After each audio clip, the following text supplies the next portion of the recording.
One who had already. What'd you What's say? up, Andrew? I said, does anybody know if anybody's taken it already? You know, I was thinking the same thing, and I know where you're going with this. You're gonna quit, ask them questions. Like, Yeah, great minds think alike. It's like, hey, what was it like? yeah. Give us a 411. I don't know. I was thinking about taking it tomorrow. Just getting it over with, getting it out of the way. Mm-hmm. I feel like also if someone has taken it, they definitely would have texted in Slack and been like, study that, study this. So Right? I feel like, yeah.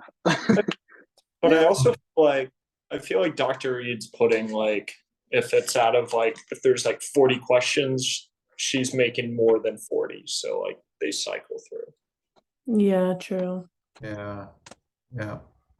That's probably Do we know how many questions? Was it going to be 40 questions, or is that just a number I have no idea. We don't know. Okay.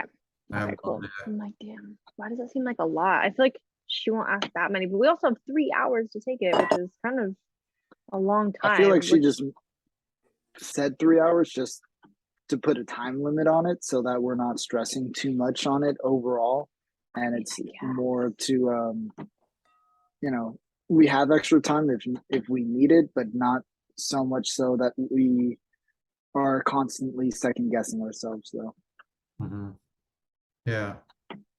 I feel like with a lot of online tests, you never really need as much time as they give you, you know. Unless you're taking exercise physiology and you're sweating, and I don't know if anyone had to take that, Thank but you. I That was vividly remember crazy. my palms were That like was dripping so hard. sweat. Yeah, no, yeah. My arms were heavy, knees, arms spaghetti. That was a rough one. You were All like, Oh, right. and biomechanics. That one was tough too. yeah. I The think year that we have everybody that's gonna be here. I'm thinking. Give me like 2 more minutes. Okay. Trying Oh, to yeah, fit. you're making your salad. yeah, it looks That's pretty. delicious. Mm-hmm. I love What how when Nolan sections? was like, any advice on the exam? And she was like, just get organized with your notes. I was like, oh no. Yeah, it's like, were you guys looking at Drew's study guide? Yeah, that's the one I have up. Yeah, Drew His made a is solid. Yeah. I was like, I put mine up, but I just went through basically the notes and then my notes and then kind of posted. But he went into like super detail, and I'm like, hell, I'm just gonna use these. This is like, it's pretty much, there's a lot of information. like up with like questions and stuff that like for each of the concepts. Yeah. Yeah. I'm gonna get something to drink real quick. I'll be right back. What sections do y'all feel the weakest on, I guess? For me, Probably it's just experimental design. Like some of those get a little tricky. Yeah.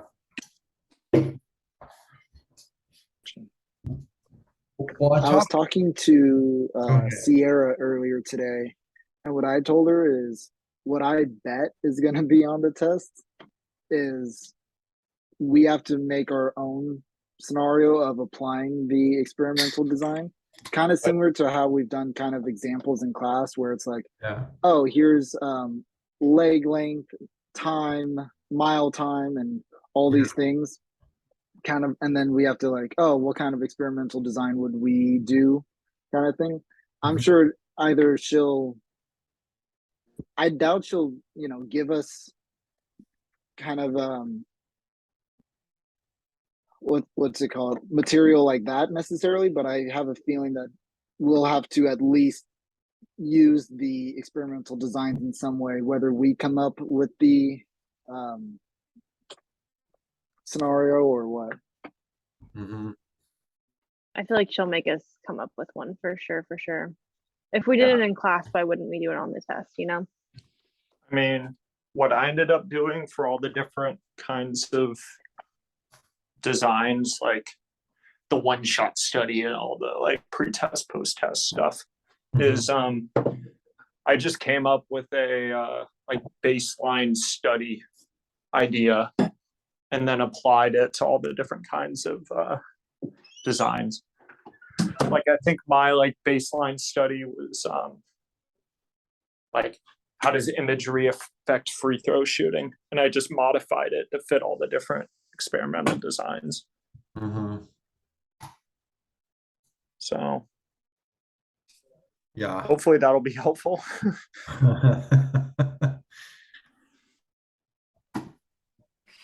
Okay, see. But yeah, we'll see. I don't know. Part of me just wants to take it tomorrow and get it over with, but another part of me is like, other people are going to take it tomorrow, then probably let us know how it is. So it might be better just to wait. Yeah. I'm not gonna take it tomorrow. I had such a crappy day. So somebody stole my bicycles and I'm just like upset Oh about it. no. Yeah, I'm sorry, to hear Philip. that. And I'm like, oh my God. It's just one of those days, it'll pass. So it's just like, and then we're moving. It was just a lot. You know how things just kind of pile up. And it was like today was one of those days. It's like there's a lot of good things happening, but it's still like, I see her. yeah. So, Hi, but friends. it'll be good. So you're Hi, I'm sorry to hear about your bikes, bud.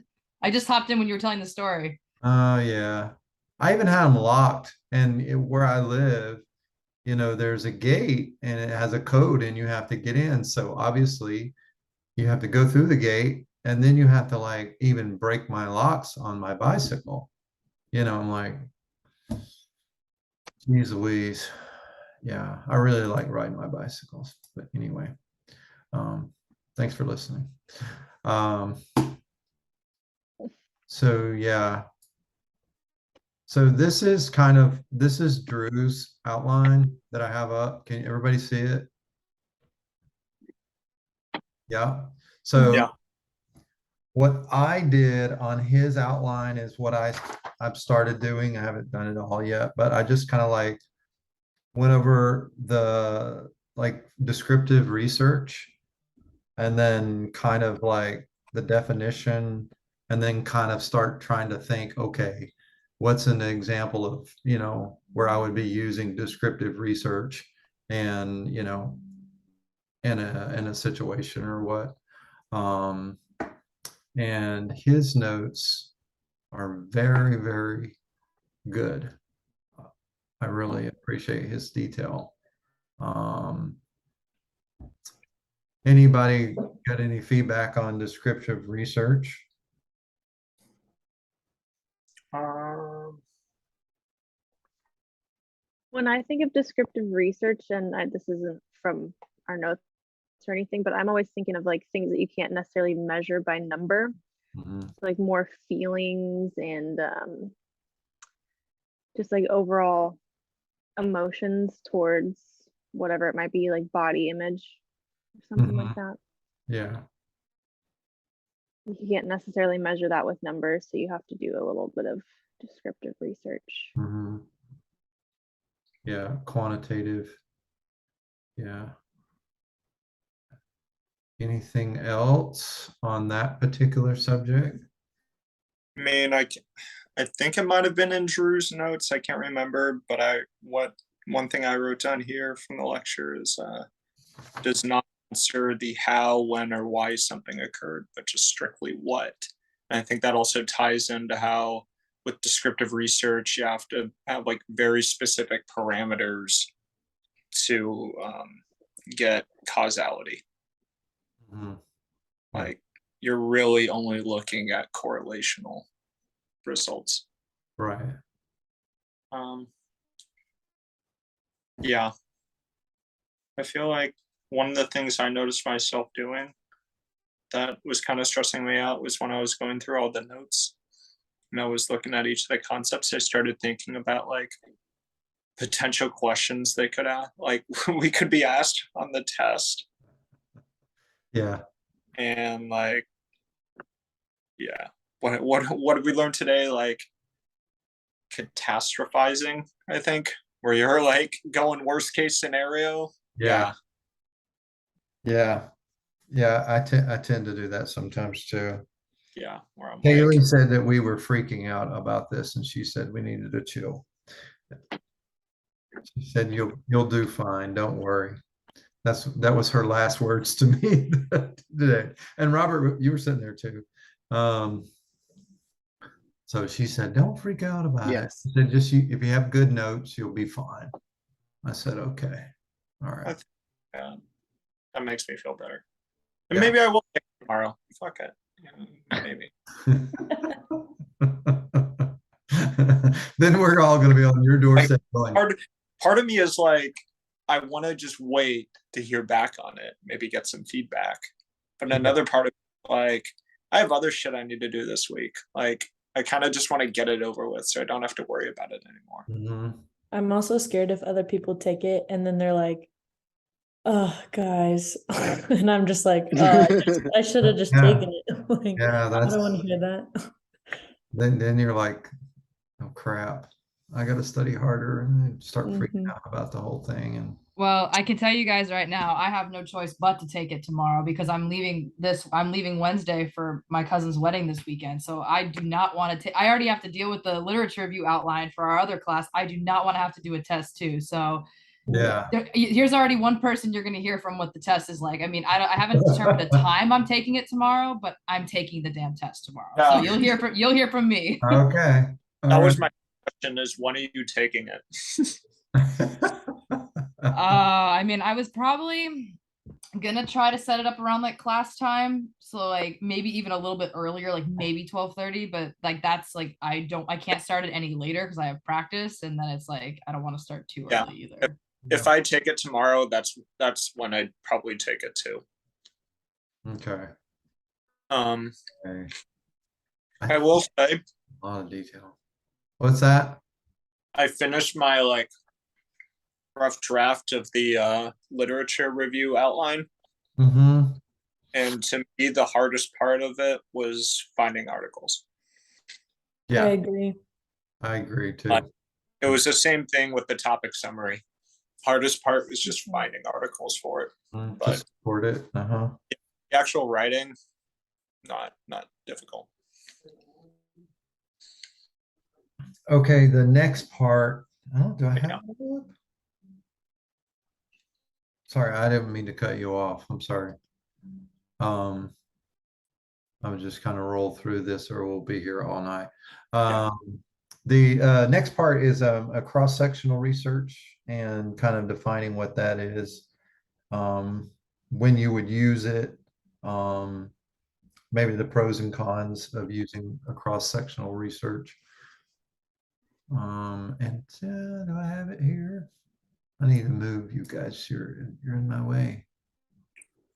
Okay, there we go. So Drew, thank you for sharing this gorgeous outline with us. We've been commenting on how great it is, so we appreciate that.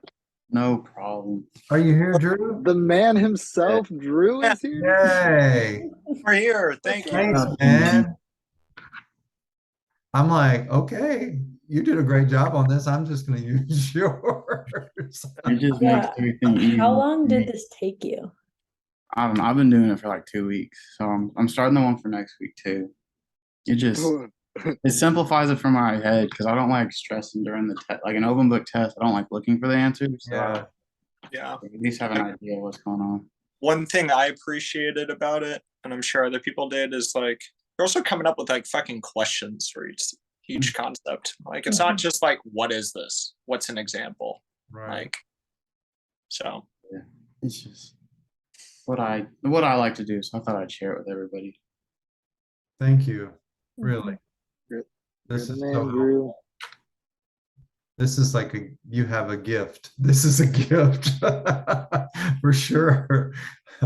I'm like, wow, I wouldn't even thought about making it this nice and easy to read. Um, okay, where's the So rest? for me, where things start to get a little interesting is like week 2. I think all the week 1 stuff is like super Mhm. definitive, like not really Right. conceptual at all. And then Yeah. after that, it starts to become a little more fun, if you want to call it that. But Fun. Yeah. Yeah, because we got into week 2, I believe it was like human participants. Yeah, that one's all like right to privacy and Yeah. consent forms and everything. Kind of like what the IRB looks for when you're making research and all that. Yeah. So where is that? Hold Was on. it sense, plagiarism, all that stuff, and then like Yeah. misconduct. I swear these are out of order. Drew, help me. I can't find. I think it might be after, it might be like the second or third page. But yeah, it should be in order, right? Yeah. Most of it's in order just through what we went through on the PowerPoints. So if you just keep scrolling down, it should be like maybe question 10. Oh, 10. Okay. Yeah, it's all right here, like 6, 7, 8. Okay, here's CITA. Okay. Okay. All right.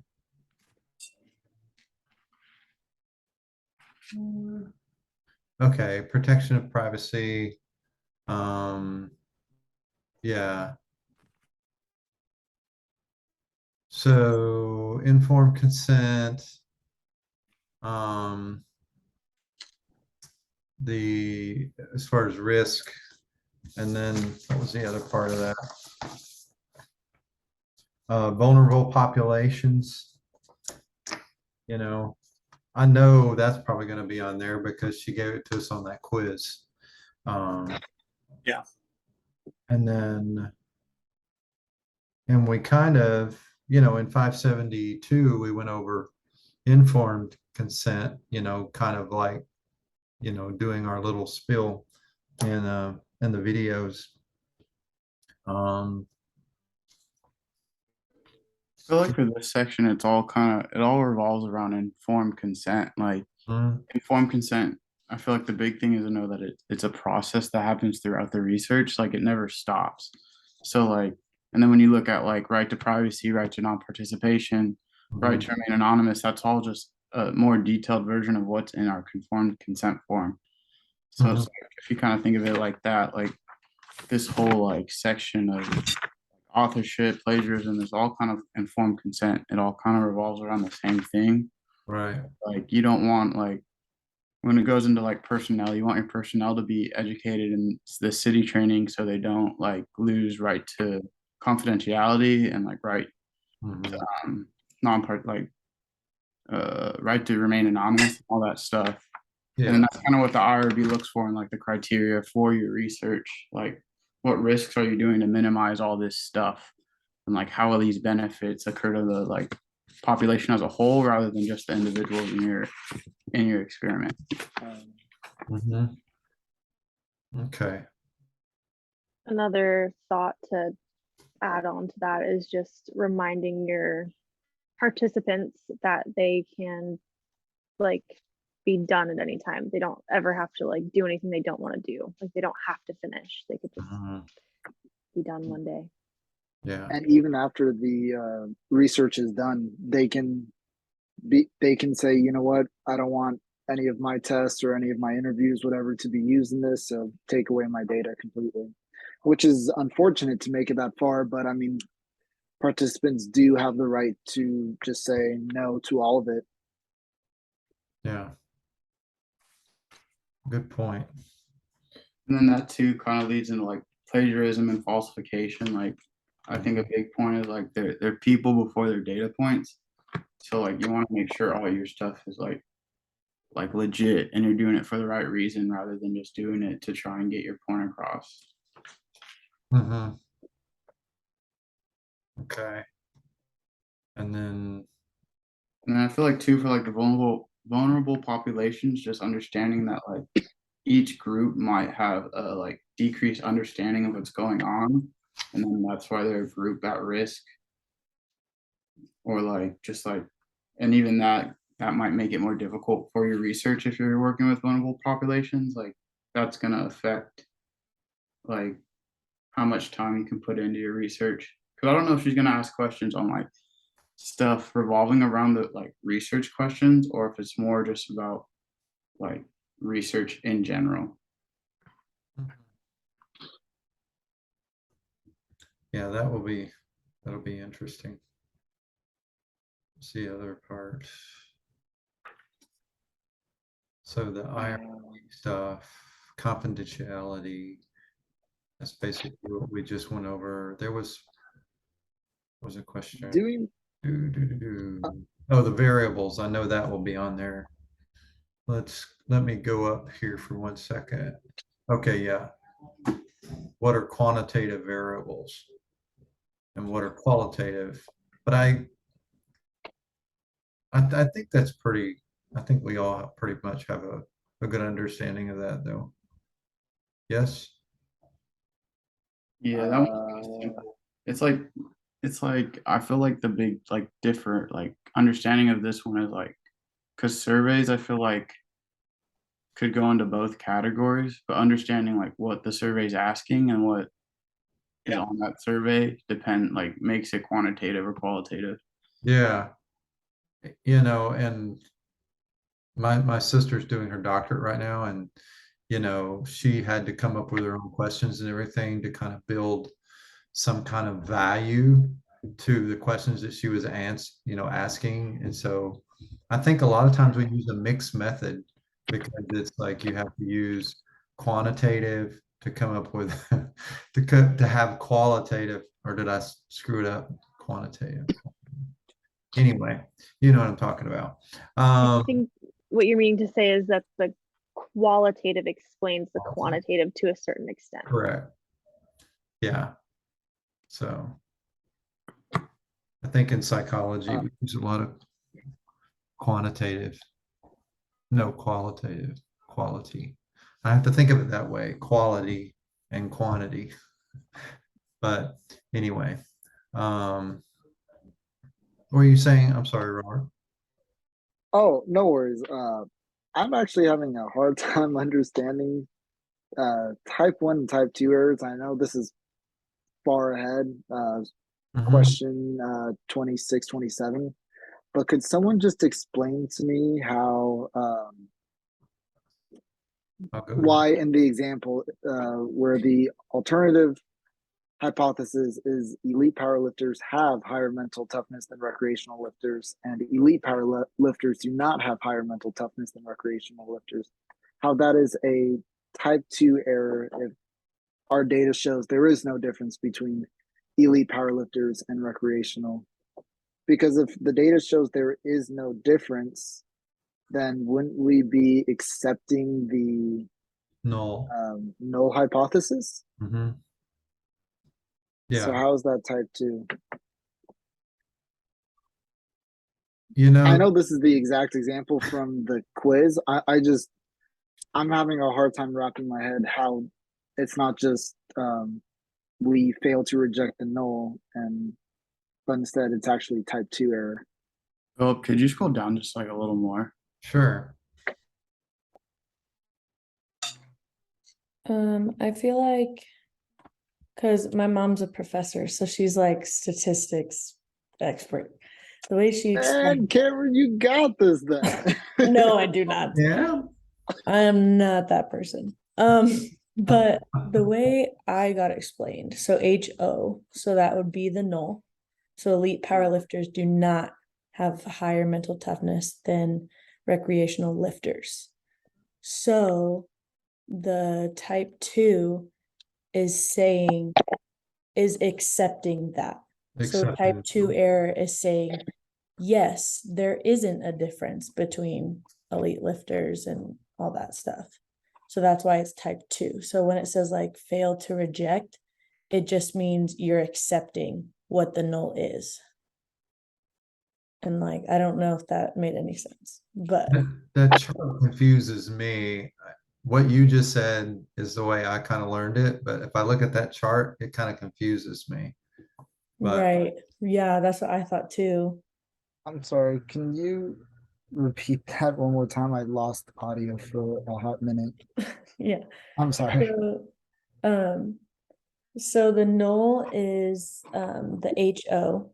So that would be elite powerlifters do not have higher mental toughness than recreational lifters. So basically type 2 is agreeing with the null. So it's saying like that's right, elite powerlifters don't have higher mental toughness. There's no difference. So that's like accepting the null. Like the definition basically says fail to reject, but that's just fancy for saying I accept what the null is, Right. what HO is. yeah, So at any time are we not supposed to accept the null then? Yeah, so that would be Type like one. type 1. uh-huh. So that would be you're rejecting what they're saying. So type 1 error would be elite powerlifters do have higher mental toughness. Mhm. So it's just kind of like the opposite. Yeah, there is a So change. like you're not agreeing with the null is type 1. Mhm. Yeah. Okay. So then if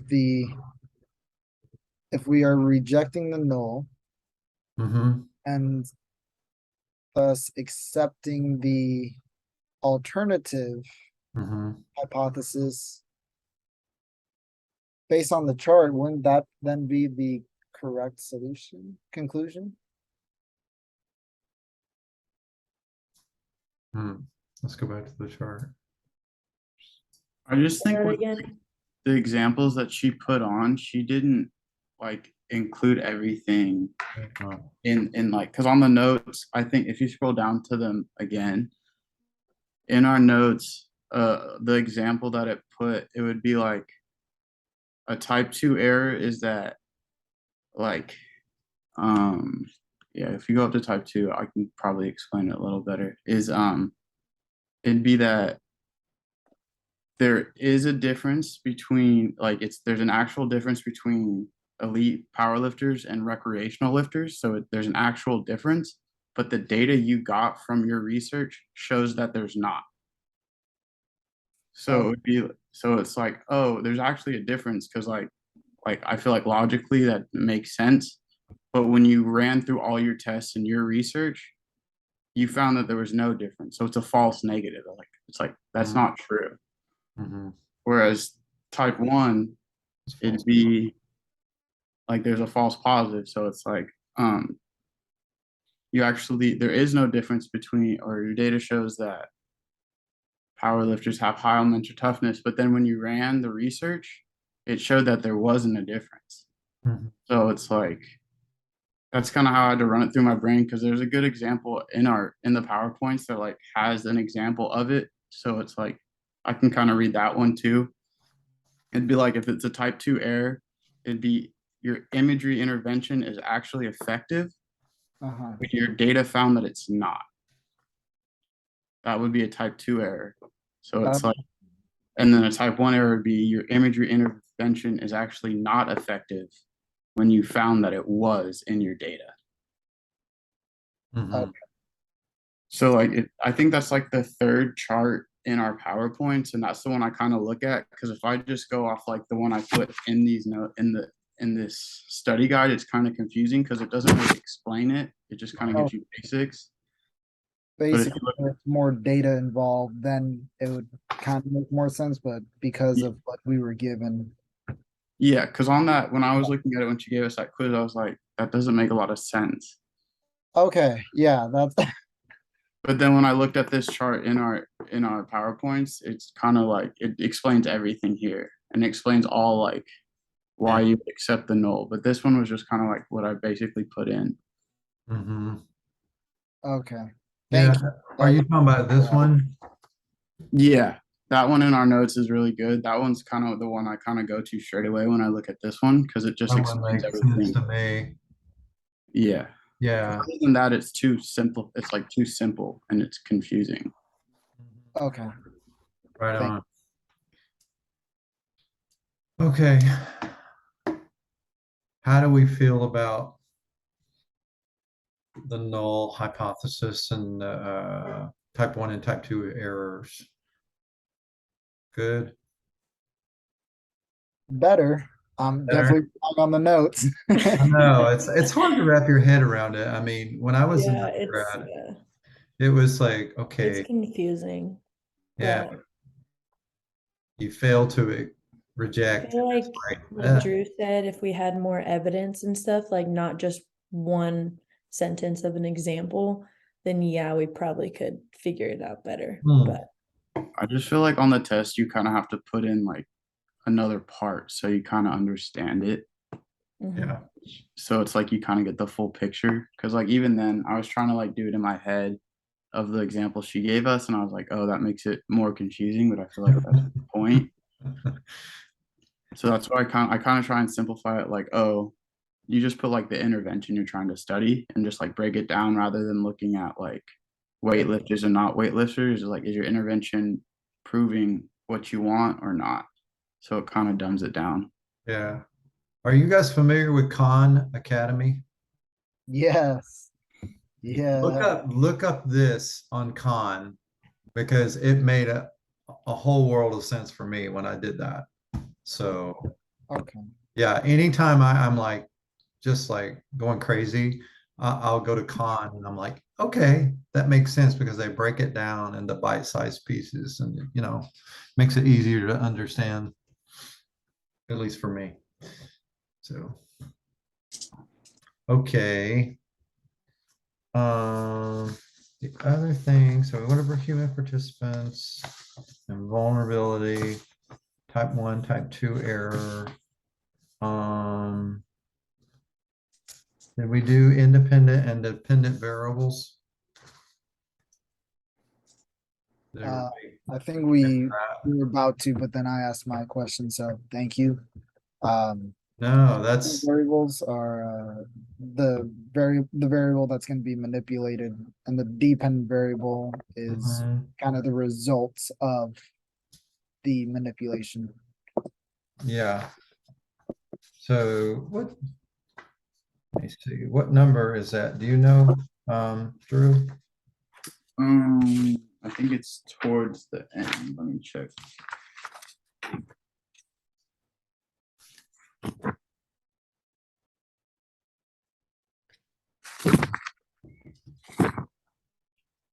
Yeah, the independent and dependent variables are one of the ones that have been irking me because I'm like, and a comment that she made was like, well, if you can argue it one way or another, then Yeah, you're that's good. really confusing. And I'm like, well, great. So there's technically no right answer all the time. It's Perfect. easy to talk about it here, but like actually applying it or like looking at an example is tougher. It's like, oh yeah, just the one that's being manipulated, but then kind of thinking about it. Oh, that's right. Yeah, not loving it. It should be above the like 23, like number 23 maybe. Oh, 23. Okay. Because it was right before the type 1, type 2 error. Yeah, maybe like 25. Okay. I'm trying to see where I put No, there it is. 24. Okay. Is that right? Let's see what 23 is. Basically, so I'm sure we're gonna have to be able to think of our own independent and dependent variables and apply it to a research design. And so I was talking to Sierra about this, and so what I said I'm gonna use is say reaction time and alcohol. So the independent variable would be the alcohol because the reaction time of participants would then change based on whether or not they are given alcohol or not. Yeah, the consumption. Right. And the way I look at it is, what are you manipulating? Yeah. How does alcohol intake affect reaction time? What can you manipulate? how much alcohol somebody drinks. So that's the independent variable. Mhm. Right. Like, so like I was looking at her PowerPoint slide. So like, with experimental research, it's a little bit more clear cut. It's like, it's easier to see, okay, this is like specifically the independent variable, like versus the dependent variable. But where it gets kind of like fuzzy and like not sure. And I think, yeah, Genevieve, you just kind of briefly mentioned like the fear with this is like, you know, what do you do with non-experimental research when the independent and dependent variables are not as easily recognizable? Because it could be one or the other and you don't know. Like, so some of the examples in her PowerPoint was like, how does progressive muscle relaxation influence stress? How does stress influence balance beam performance? So especially with that first, sorry, not the second one, how does stress influence balance beam performance? What would be the independent or dependent variable in that case? That one doesn't seem very clear cut at all to me. How does stress influence balance performance? Would be stress. Stress, that's what I would say. Because yeah, I know. I muted. How would she you flip mentioned, that? Like, oh, based on like how you can read it. So with my example, I'm going, okay, does reaction time impact alcohol consumption? Probably not, but Flip it, yeah. alcohol can impact reaction time. Mhm. So so the independent there would be the alcohol, the dependent would be the reaction time. Mhm. But I know she did mention how some examples aren't always going to be clear cut, and sometimes you can go either way. Hopefully she doesn't trick us or anything, but just trying to be as like clear with that. Yeah. I don't think she's going to ask us any like trick questions or anything from whatever No. second years and stuff like that. Yeah, yeah. That's what Pretty. Or even see her in your like example, you're like, how would you switch it? It would just be how you ask the question. You could also be like, how does your balance beam performance affect your stress levels? Whereas like when you asked it was like, how does stress affect your balance beam performance? So it's just kind of like where you put how you word it would also change the independent and dependent variables. Mhm. Gotcha. Cool. That makes a lot more sense. Yeah. Okay. And the dependent variable, we kind of know. And I just use just very simple, the cause is the independent variable and the effect is dependent variable. That's the way I did it in undergrad. And if that helps any, okay. But like Drew said, that makes sense about, being on a balance beam will cause me a lot of stress. But anyway, and then, okay, then we can talk about, did we do the null? We did the null already. Okay. The next thing, is there anything anybody just wants to go over that's like really stressing them out? We don't have to do this in order. That you want some more clarification on? Yeah, one of the big ones I was thinking about, like while looking through the notes today, was focus groups. Not that I'm confused necessarily on like what they are, but it's like if she like asks us to like provide an example of like leading questions and like kind of how we set it up in class, like with the discussion of the mascot and like the school name. So like how would we kind of like maybe like what are some examples we could set up to make an effective focus group? Uh-huh. I think one of the things with focus groups, you have to have something in common, right? No, No? it's just a group of people you're leading a group with, because it says there's heterogeneous groups will provide differing viewpoints. So that was where it was like you Okay. got people with differing viewpoints just to see what like information you get from those people rather than a homogeneous groups, which are like they're similar, so they're more likely to share because they're like each other in the group. So it's like it doesn't matter who you're asking questions to. I mean, Drew, everybody needs to have like something in common, and that common is what you're going to be asked. That's what the questions are about. Like, Yeah.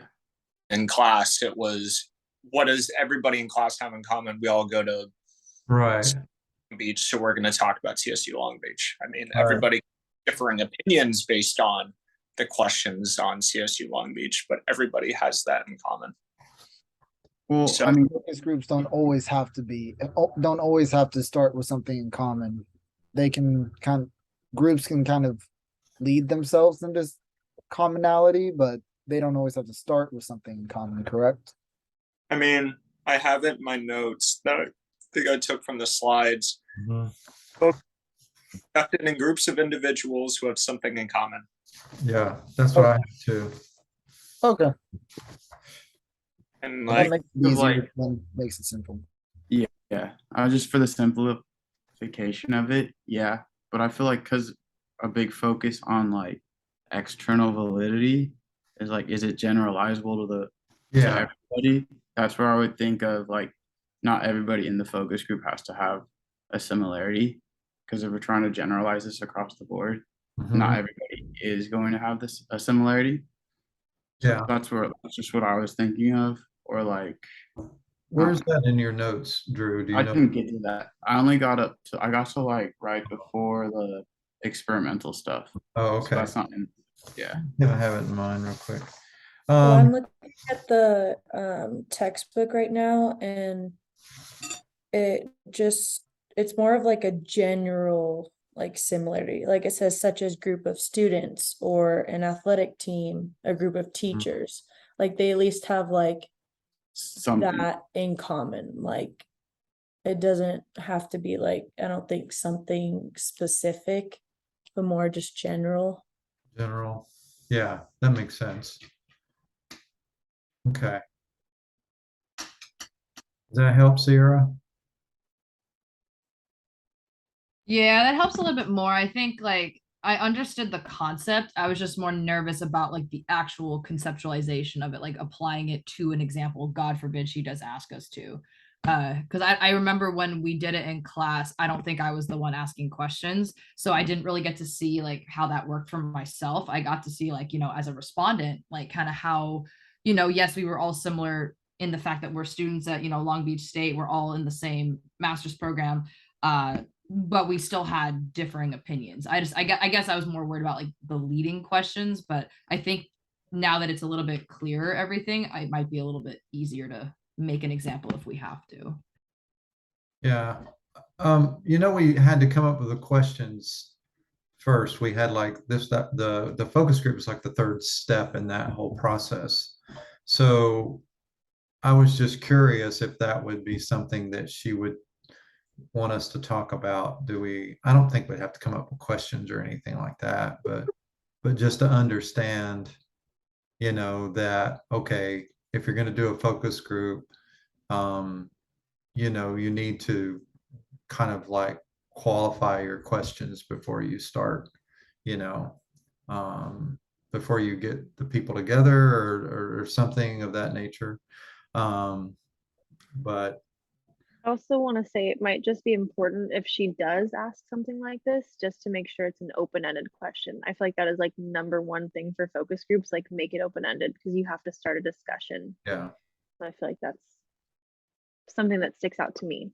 yeah, Another one I think would be good to look at is like if you have a structured focus group, which is just a specific set of questions that you're going to ask in order, or a semi-structured one where it's like you're going to ask, you have like a few questions that are set, but you're going to let the focus group guide your questions more. Like, oh, if they answer this one, you could ask another question based on their answers rather than being like an interview type focus group.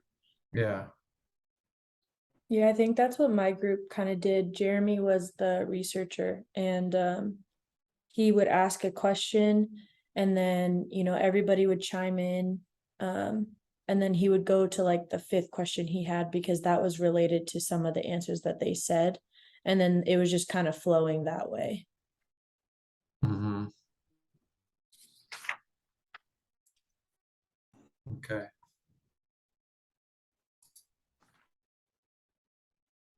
All right. Anything else?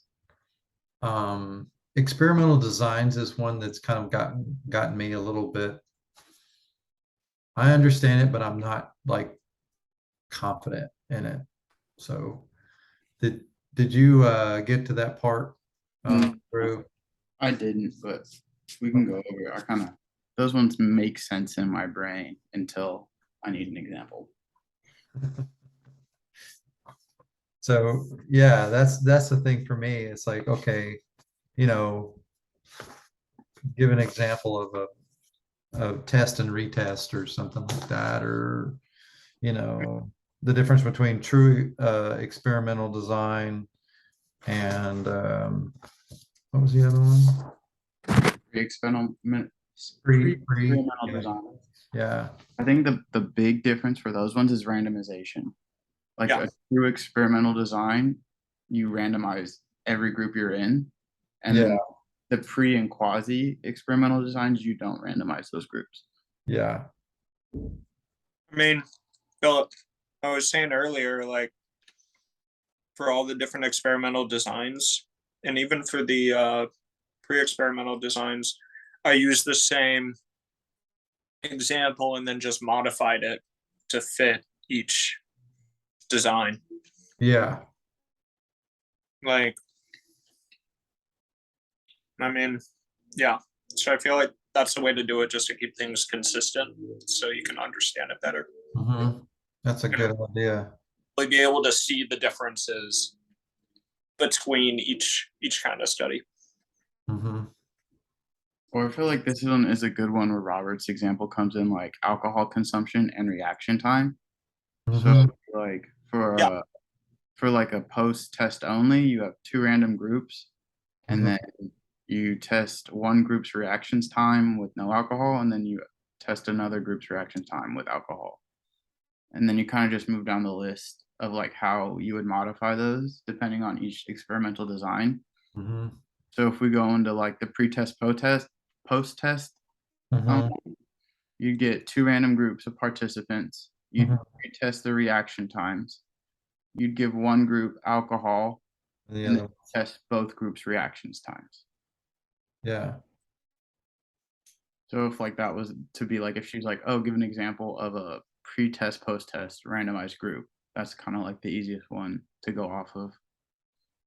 Yeah, I mean, do we want to go through all the different designs with that example? Yeah. That would be great. I'm kind of not confident in that area. Okay, Don't mind. start with the pre-experimental designs. So Okay. what is like alcohol consumption reaction time? Like the one-shot study Yeah, right but one there. study would be, does more alcohol consumption decrease reaction time? Have them drink a certain amount of alcohol and then test the reaction time. Like, you just give them the treatment and then you run the test. Then you run the test, the outcome. Got it. And then that one wouldn't be very valid because you have like no No pre-test. baseline. You're giving somebody something and testing it. So it's like you're not getting a lot of information off that. And then the The pre-test, post-test yeah.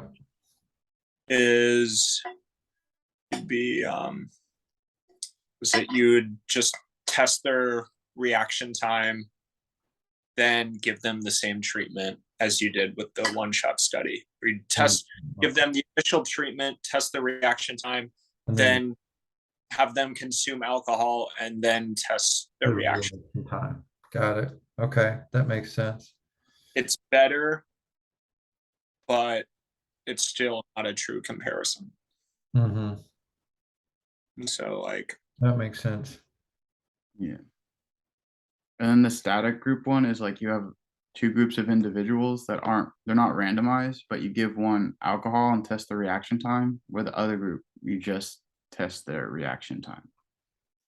yeah, This one's more valid because like you're comparing two groups, but they're both not random. So it's like still not the best.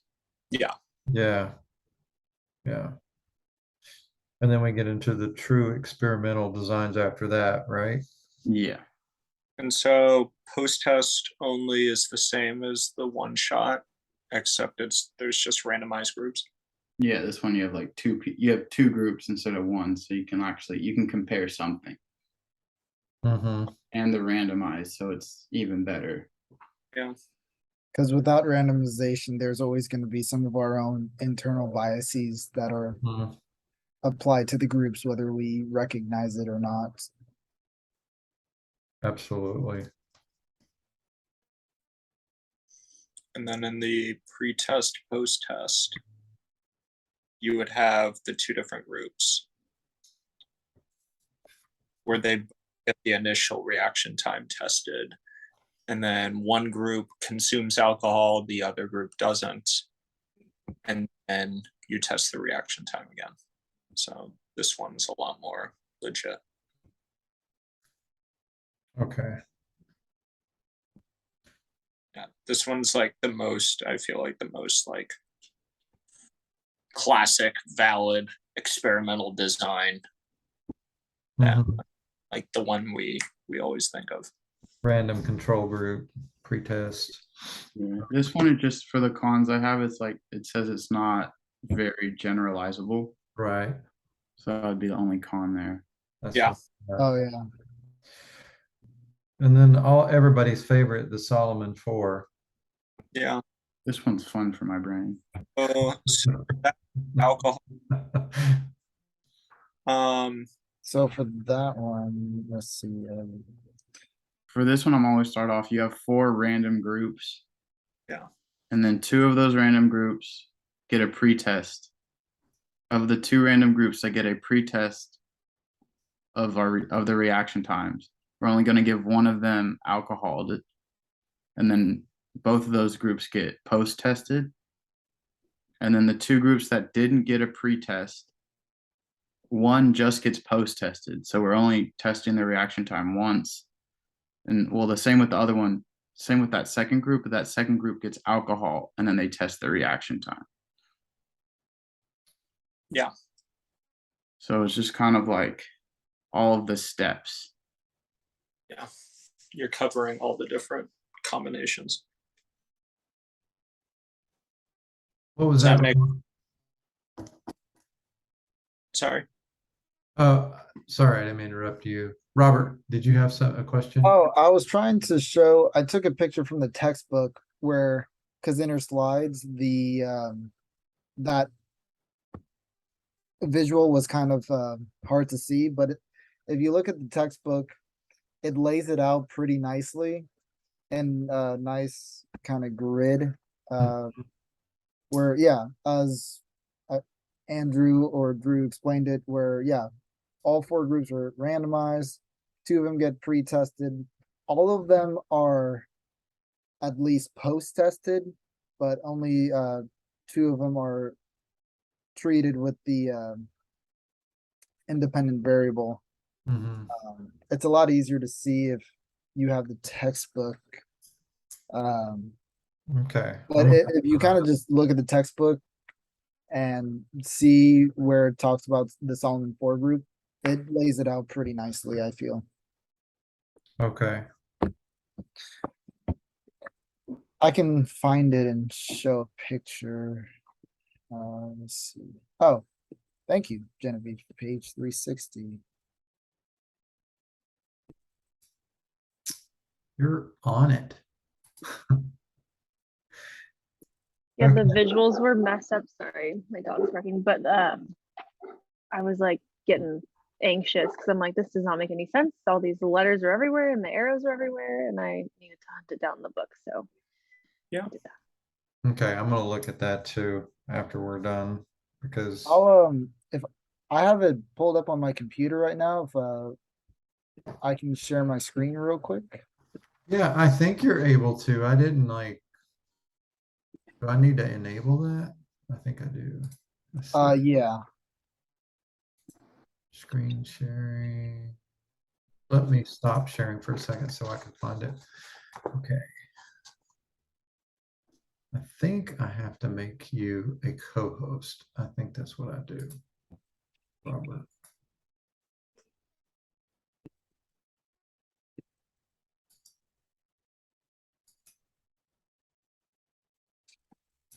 Okay. Let me go over here, screen share. Okay, you should be able to now. Okay, perfect. So can everyone see? Yeah, I'm taking a screenshot of that. So as Andrew and Drew described, you have the top line there, randomized. Look at their reaction time first, give them the treatment, look at their reaction time again, the post-test. Second group, they're pre-tested, no treatment, so in this case, no alcohol. Then but they are still post-tested. Group 3, they are not pre-tested, but they are given the treatment, in this case alcohol, and they are then post-tested, looked at their reaction time. Group 4, randomized, just post-tested. So I like this visual a lot better, and it kind of lays it out nicely. Yeah. Yeah, I'm with you on that. So hopefully that helps clear some things up there. Yeah, I just took a screenshot of it. That way I can. Perfect. All right, I'm gonna stop sharing and hopefully it goes back to you, Phil. It should. Yep. Okay, and to my screen, where did it go? Okay. All right. So experimental designs are the standard in examining causal relationships. So that was one of the things that she talked about. Must meet certain criteria to show cause and effect.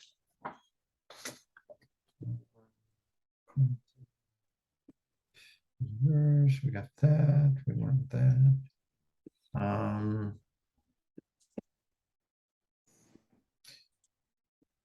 How are you guys with the characteristics of like qualitative research, like phenomenon and context and all of those?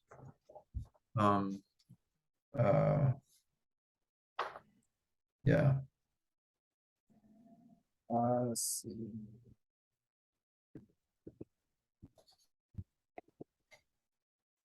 Is there a phenomenology?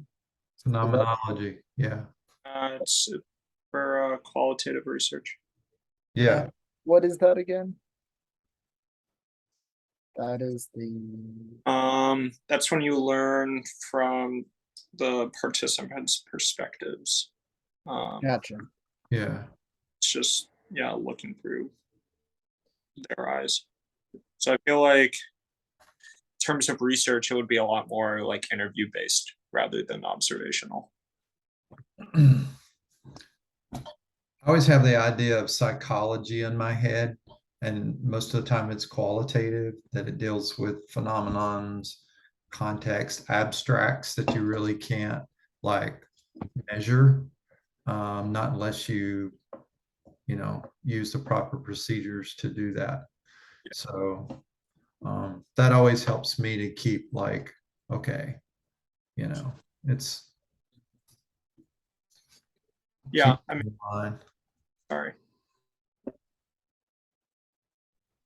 I also just noticed right after I finished talking last, under phenomenology, the last point I wrote in my notes was typically conducted through in-depth, like generally unstructured interviews. So yeah. Okay. And then after that, we get into data analysis, about coding, different kinds of coding.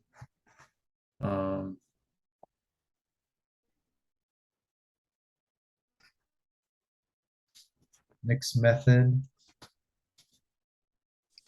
Mixed method is a kind of a combination of both qualitative and quantitative research. Mm-hmm. Yeah. how qualitative can be then put into numbers, I guess, right? Mm-hmm. Yeah. Yeah, it's a process. I love what she said. She said, it was kind of funny. She said, you know, when you're doing qualitative research, it takes a lot of work, a lot of work. And I was like, oh, okay, good to know. 'Cause, when I get ready to do my my project, I'm gonna go with quantitative, I think. I'm not going with qualitative. So just a little note. The other thing, we did talk about independent dependent variables. Did we talk about validity and reliability? If we talk about that, that'd be huge. Yeah. So what do you think the definition of validity is?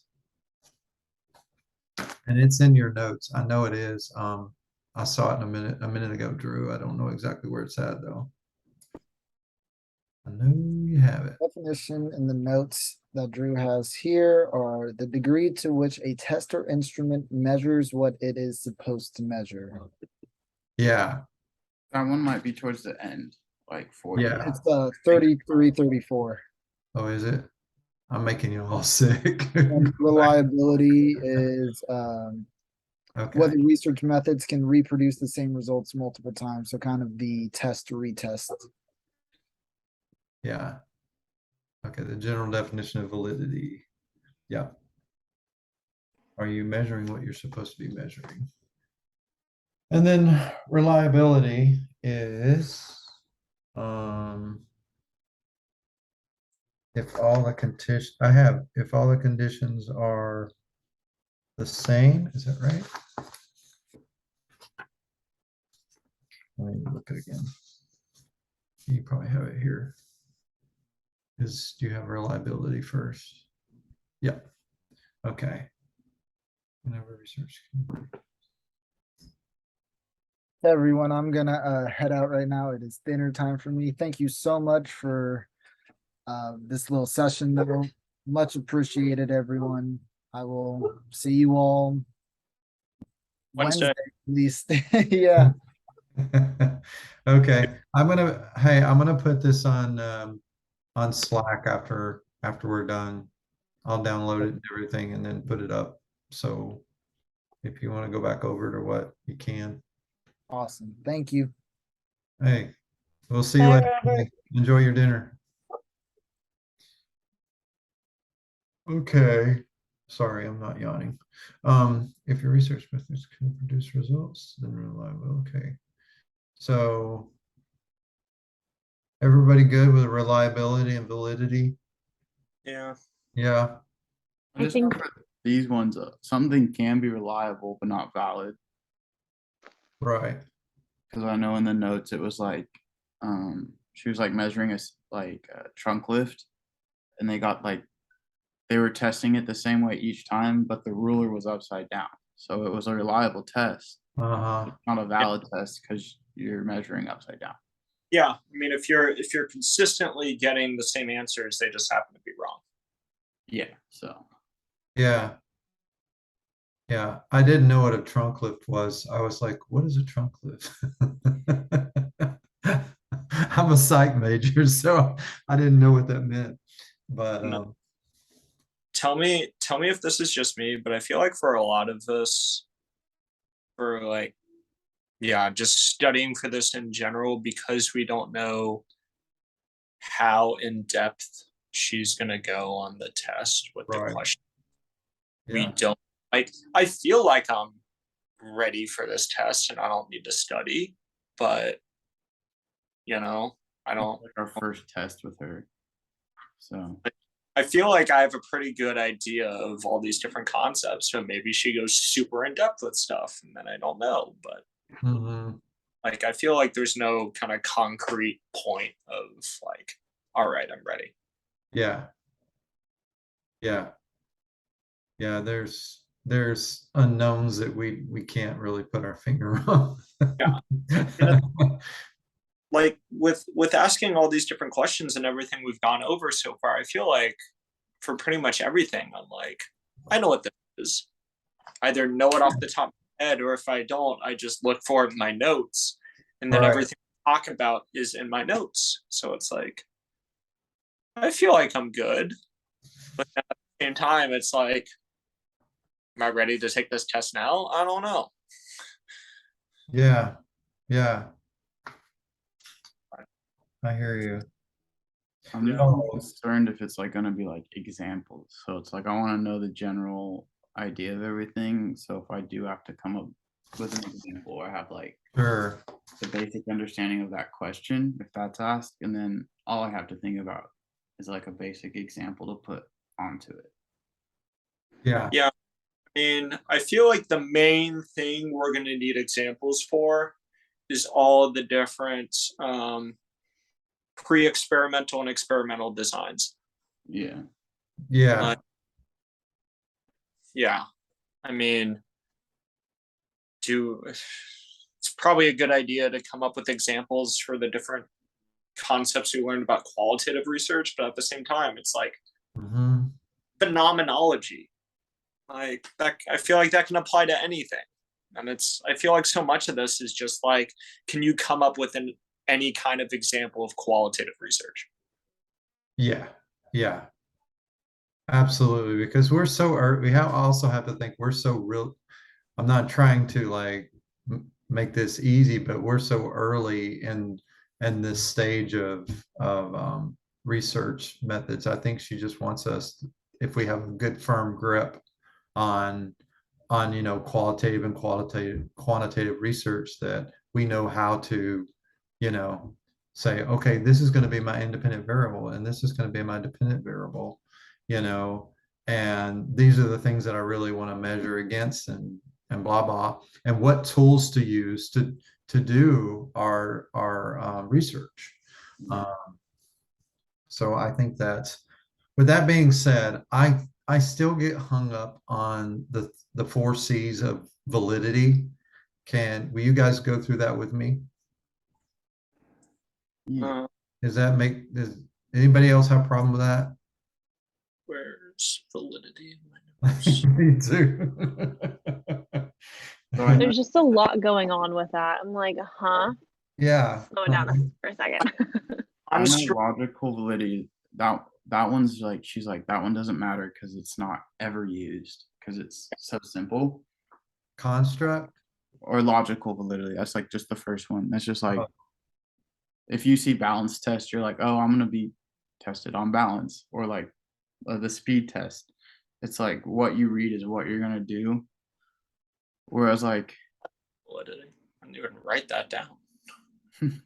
like content validity is like, I think of like you're asking experts to validify something for you. So in that example, it's like when you're doing surveys and you come up with your own questionnaires, you're going to pilot test that with like a group of individuals or experts to see Okay. if you're actually asking the right questions for your research. Yeah. So, okay, so it has to do with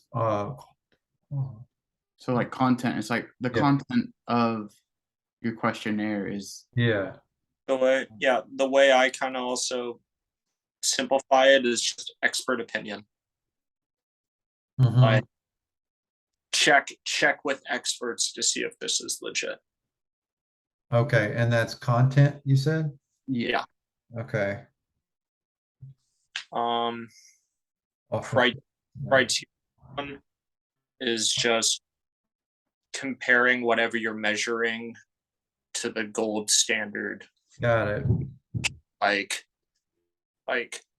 if you're measuring height and people have like, I don't know, yardsticks or something, but then you have a standard kind of measure, like you have, I don't know, like whatever they use, like when you go to like get a physical, and they have the tape measure that they use for everybody. Like that would be the gold standard That's kind of a Yeah. bad Just example.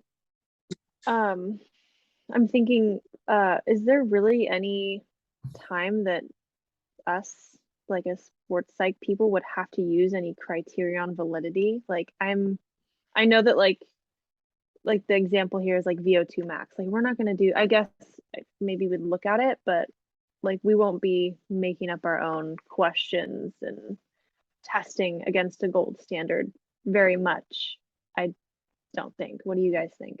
This one I feel like revolves more around questionnaires that are already made, because a lot of my research I'm reading is about coaching behaviors. There's like gold standard coaching behavior questionnaires, and then it's like, well, depending on that, we have to adjust the questionnaire depending on our population we're going to, and so we need to test that or compare it to that gold standard. So it's like, Oh, so okay. it's like if you're creating your own coaching behavior questionnaire, you're going to compare that to the gold standard questionnaire because it's like a new version of that. Oh, okay. Thank you for explaining. That does kind of clarify, because I was like, yeah, we don't use that. We don't need it. I'm like, wait a second. Hold on. And then, okay, criterion and then construct. Hypothetical construct. Okay. Does construct and criterion almost like overlap in that sense though? Because for construct it's convergent validity, so we're looking at multiple measures. Like let's just say the gold standard scale for coaching would be one of them, and we can use other constructs and then converge the data to make sure that it's still valid against all the other ones, right? I think convergent validity is combining two measures. So it's like converging two things to test something out. So in the examples, it's like social physique anxiety positively correlates with positive body image. So you're taking two different things and converging them together. So it's like, yeah, like my examples. But this one also deals with like things you can't measure. So it's more stuff like in your head. So that's where it's like, that's like the biggest thing for construct validity is like, it's something, it's not like a test or anything. So it's going to be like behaviors or anxiety or stress, where it's like, how do you actually measure that hypothetical thing? Because like you can't get actual like numbers from it. So that would be like qualitative research. Yeah, that's what I was about to say. It's more like a qualitative measurement than a Okay. quantitative one. Okay. Yeah. Okay, like theories and things like that, because you really can't. Okay, convergent. That was pretty, I get that. And then I didn't have concurrent on mine. Did we go over concurrent? Concurrent is criterion validity. It's just a type. Okay. So yeah, it's just a type of criterion validity. So Okay. it's like a subsection of that. Gotcha. So it's what we already explained. So concurrent validity is just pretty much criterion validity for the sake of our test. I gotcha. Okay. Okay. I think that's it. Yeah. I mean, I was thinking like if we need an example for something when we're doing the test, we could just Google it. Yeah, that's what I was wondering if she's gonna like lockdown browser it or what, because I know people have like virtual textbooks, so I don't think she would. Yeah, but also it's like, I mean, I can't speak for everybody, but I have an iPad and a phone. Yeah. So Yeah, me too. I think I- she said it wasn't proctored, so I don't think that that's gonna be a thing. Yeah. Hopefully. I I think might- the only thing she cares about is just like we don't take the tests together. She said we Yeah. can pretty much use any of our resources as long as like we just don't do it together. So yeah, not too worried about finding examples. And then the fact that she said, if you have any questions, she said, just, if you're confused about something, just to chime in. She'll be online on Zoom and you can ask her. So, and she's been very forthright with that. That's been comforting, walking into something you haven't done before.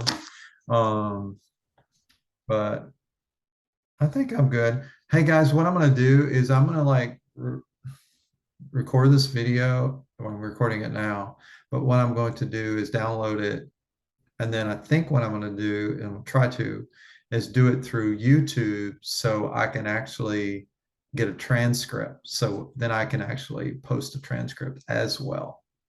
So that way you don't have to listen to everything. Do you guys know for that transcript we're supposed to do? Are we supposed to create another video?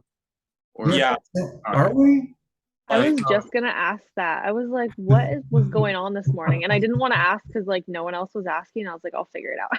Yeah, I was gonna email her like, are we creating another video or are we transcribing our old videos? from my understanding, we're creating a new video that's like, I think she said what, at least like 15 to 20, Yeah. where we're going more in depth All right. on the existing problem that our client already had. Because like in the intake, it was just kind of like surface level stuff because it's supposed to be the first. Yeah. She also said we could like include our imagery script. So I was like, oh, so it has to be. But so That's nice because I'm gonna do that. I'm gonna do one for the CMPC anyway, so I can yeah, that's the same one. So but that's, and then the transcript is due in 2 weeks. I think the 17th. Yeah. yeah. So like I was talking to my partner, Kayla, and I was like, I mean, I'm busy this week. I mean, Sierra, like I'm going to a wedding too this weekend. So it's like You guys are going to weddings. I told Kayla, I was like, let's try to like get our videos done on like Wednesday or Thursday. Like get it done so all we have to worry about is transcribing it. I need to go through the rubric or something and see if there's like, the information, because it was confusing what she said. I'm like, Yeah. we got to do another video. Are we going to use the videos we've already used? It's like, yeah. And then I also was so checked out from Zoom. I was like, I'll just wait. But also it was like I realized like, oh, like the first videos are probably graded. So I was looking at the grades I got for those first videos, and I mean, maybe it's just me, but it seemed like she graded it kind of like strictly. Like I got like, I think on the first one I got 2 points taken off for like not adding this one thing, and then on the second one I got a point taken off for like just a small little thing, and it's like, okay. Yeah, I was confused because I got like on the feedback ones or something, it was like 5 out of 5, and I did the exact same thing on the second one and I got 4 out of 5, and I was like, wait, what did I do? wait, you did a great job. I don't know what she's talking about. Because that's No, on the feedback, not the video on that the we did. feedback. Oh, Yeah. okay. I got points taken on the feedback too. And I was like, damn. I know. Okay. All right. We always have to say growth mindset, huh? Okay, team. Well, I think I'm gonna Yeah. skedaddle. I gotta make some dinner and Same. eat my You guys are DMT. eating late. Wow. It's 8:30. I think It's because I chose to hop onto here. I would have been eating by now. Did you saw Andrew? He was like making food as Yeah. he was like I making that salad. yeah, while we were doing this. But I think I'm probably gonna take this test tomorrow. Okay. I think I'm ready. I believe in you. Yeah. Oh, We're right behind you. I just like I finished I finished the outline.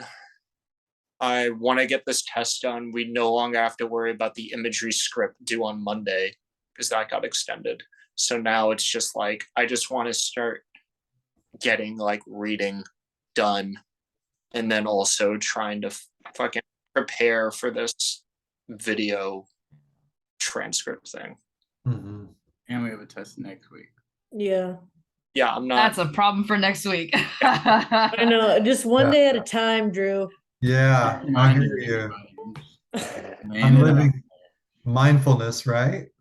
Like, was it not last week? Like, I know some of you are gonna wait till like Friday at 2 to start taking it. It's like I'm probably gonna wait till Thursday or Friday for next week's test.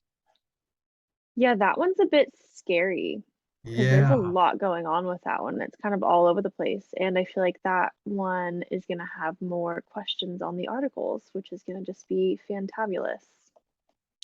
I feel like it won't be that bad because we'll have an idea of what she's gonna ask us from this test. I feel like next week's is more example based though, because Wow. that's more Yeah. like definitely sports psych stuff. Yeah. But Yeah. that's also the one I'm more comfortable with. So Concepts and then be able to apply them. Hey, we'll send over your study guide that I know you already have going. I know I gotta start it soon, but that one will be fun. We'll do another study. We're gonna take up a collection and give it to Drew. Yeah, That that's one's like that's impressive, the Drew. bread and Yeah. butter of like what I know. So it's like that one's just kind of review for me. So Yeah. No, Drew, I was gonna say if you make it open to us, we can help you so you're not being stuck doing this Yeah. entire thing yourself. Exactly. Do like Google Docs or something, and we can Mhm. just kinda all pitch in and do it together. I'll start that sometime tomorrow. Okay. Yeah.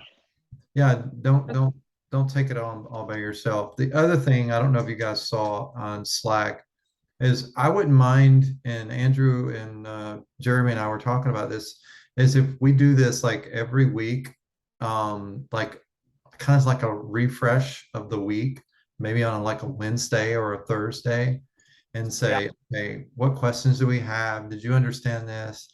You know, is Dr. Fagasa speaking, a different language today or something? I'm being funny, but yeah, because that will help me because sometimes I'm like you all were saying, it's like, sometimes I just don't get it in class. I'm going, that didn't make any sense. So, there's wisdom in the power of many. So anyway. Strength in numbers. Okay, team, I'm out of here. Have a really good night. Okay. Bye, everyone. Later. Bye. Bye. Stop recording. It's done.